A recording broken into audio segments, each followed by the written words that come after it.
Well, hey everybody, I'm John Rethlin. This is my review of WWE Smackdown from Chicago. The night Chicago Brawl, I can't do the song, but boy, there was a lot of brawling. It's a go-home show for Survivor Series, which is the only night of the year where Raw, SmackDown, and NXT go head-to-head if you ignore the last few weeks of TV. But you know what? If you're gonna hype up a big pay-per-view where NXT is being included for the first time ever, okay, hey, this is the way to do it. There was some good stuff on the show. There was some stuff where I'm like, okay, they're just throwing the brawls out there for absolutely no reason. And while I get why they're doing it, it's also kind of lazy. And yeah, it's highlighting the fact that this brand supremacy thing is happening. But you know what? I'm just not really buying into it. That being said, again, this was an enjoyable episode. I'm going to get into the finer details here. Do want to make mention, though, War Games, Survivor Series, those reviews will be done solo by me. So, just making mention of that. So, we start off, by the way, firstly, want to make mention of Catwoman 13's videos.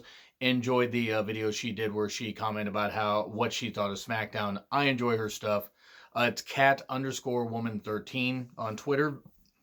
If I forget to put it in the description, that's how you spell it. And it's cat with a K. So, we had the SmackDown roster all arguing and everything outside of or just by the big old garage door and everything. And then Corbin's trying to get everybody's attention. Naturally, they ignore him because it's Baron Corbin, and Roman Reigns gets everybody's attention and says, hey, this door is going to be open.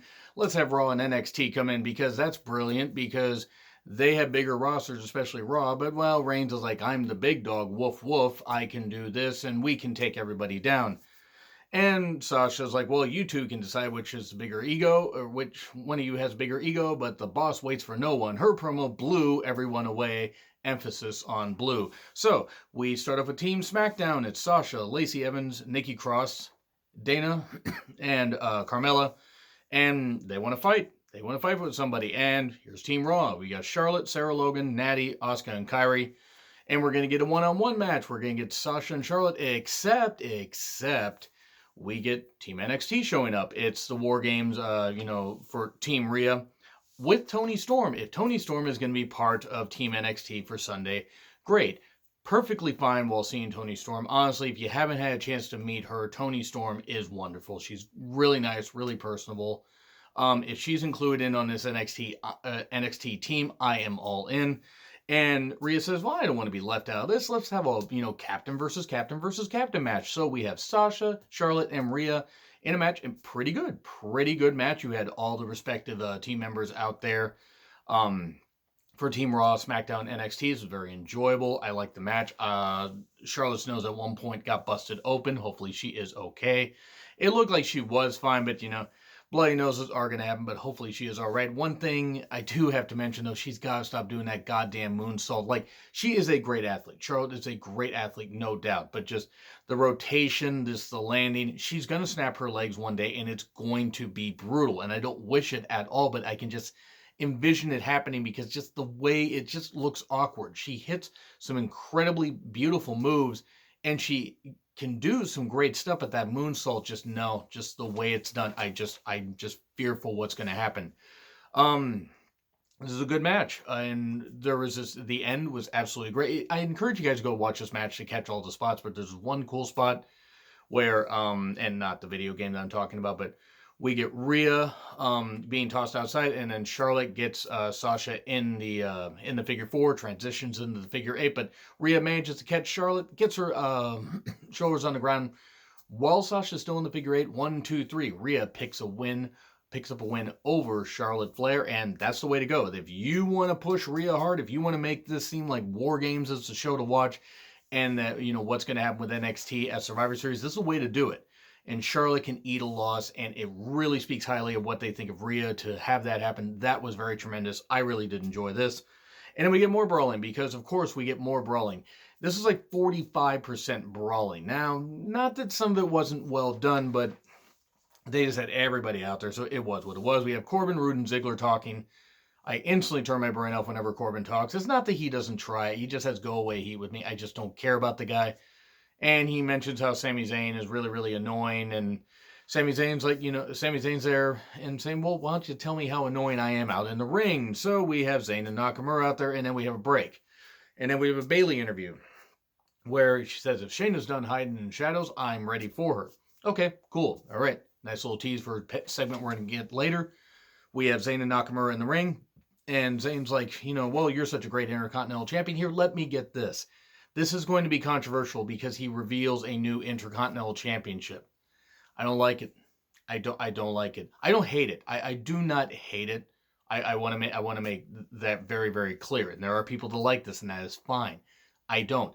I just don't think it's very. I don't know. It strikes me very much as like, NXT type belts, which isn't necessarily a bad thing. The NXT belts are very beautiful, and the NXT UK belts are very beautiful as well.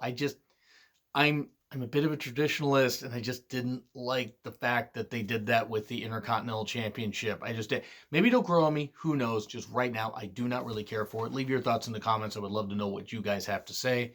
But, okay, cool. They revealed new championship. Nakamura's going to lose that thing by TLC. Watch.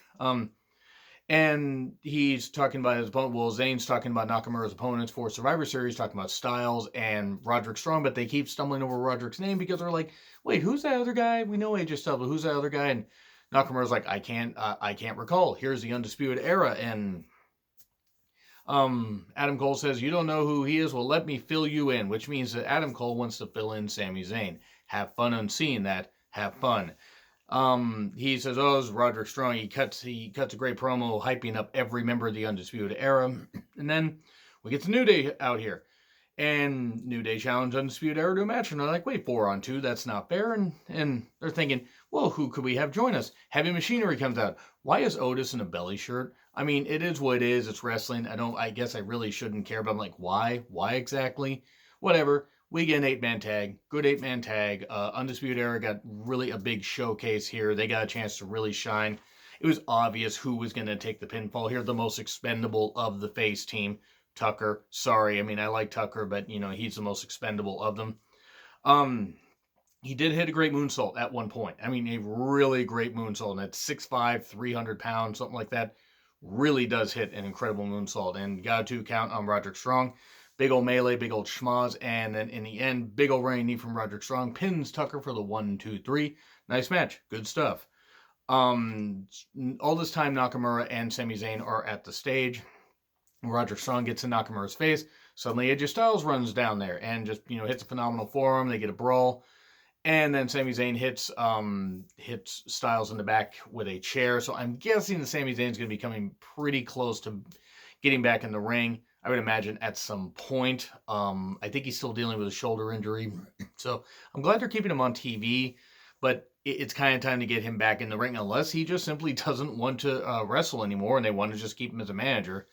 But I think that this is going to lead to some kind of tag match at some point. Anyway. So the announcers, after that brawl, run down the Survivor Series card. And then we get Styles, Gallows, and Anderson talking. And CM Punk chants happen. Because Chicago. Okay, I'm going to let it slide because he is on WWE backstage. He's under a Fox contract, not a WWE contract. And my opinions about the Punk return are well known. I don't really care, but if people are happy, that's fine. I do like Punk. I am still a fan of his. I don't really care that he's back. I'm sorry if that's controversial. I don't really care. But anyway, the crowd starts chanting CM Punk, and AJ Styles says something like, well, if he was here, I'd mop the floor with him. That's good stuff.